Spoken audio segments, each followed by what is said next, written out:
Article है, भारी भरकम है ना। अब जल्दी से अपना क्विज देख लो फटाफट से। क्विज क्यों बोल रहा हूँ मैं, ये जो ग्रामर कॉन्सेप्ट है ये देख लो।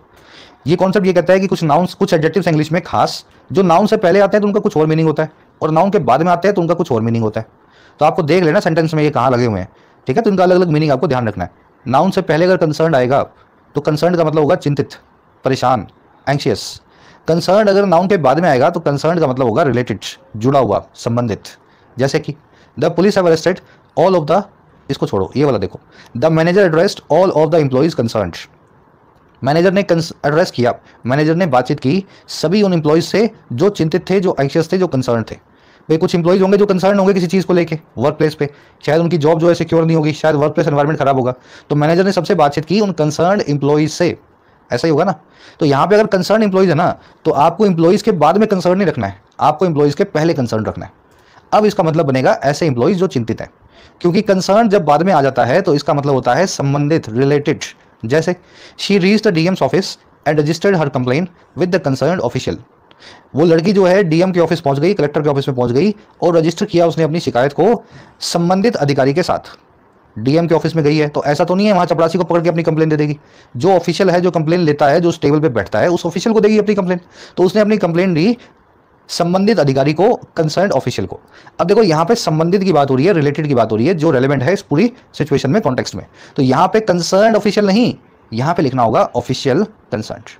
समझ गए ना। बाद में आ गया तो रिलेटेड, पहले आ गया तो चिंतित यानी परेशान। तो यहाँ पे कोई परेशान नहीं था ऑफिशियल, वो कंसर्न था, उस सीट पे बैठता था जहाँ पे कंप्लेंट्स दी जाती हैं।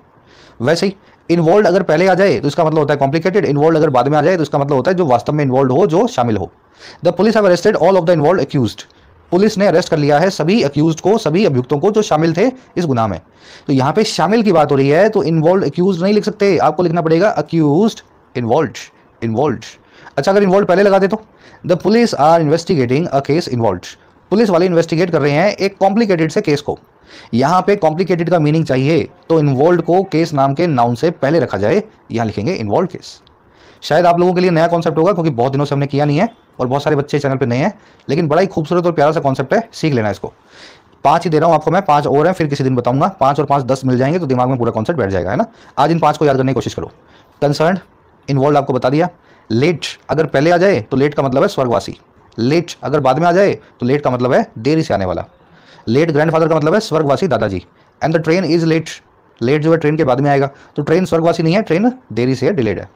पर्टिकुलर अगर पहले आ जाए तो इसका मतलब होता है खास। पर्टिकुलर अगर बाद में आ जाए तो इसका मतलब होता है नकचढ़ा, demanding.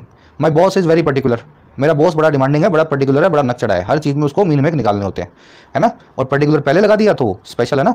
What are the particular benefits of this job, इस जॉब के खास फायदे क्या है, पर्टिकुलर बेनिफिट्स। सर्टेन अगर पहले आ जाए तो इसका मतलब है कुछ एक, सर्टेन अगर बाद में आ जाए तो इसका मतलब है पक्का।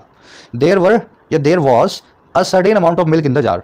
मिल्क में थोड़ा सा एक दूध था, जार में थोड़ा सा एक मिल्क था, है ना, जार में थोड़ा सा मिल्क था। Certain amount of milk was in jar. और यहाँ पे देखो the court was certain that the accused was innocent. Court certain थी, श्योर थी, पक्का थी। द कोर्ट वॉज सर्टेन कि अक्यूज जो है वो, समझ गए ना, इनोसेंट था यानी कि बेगुनाह था। तो ये 5 वर्ड्स आपको ध्यान में रखने हैं। आगे बढ़ते हैं, आज के क्विज में इसको यूज करेंगे।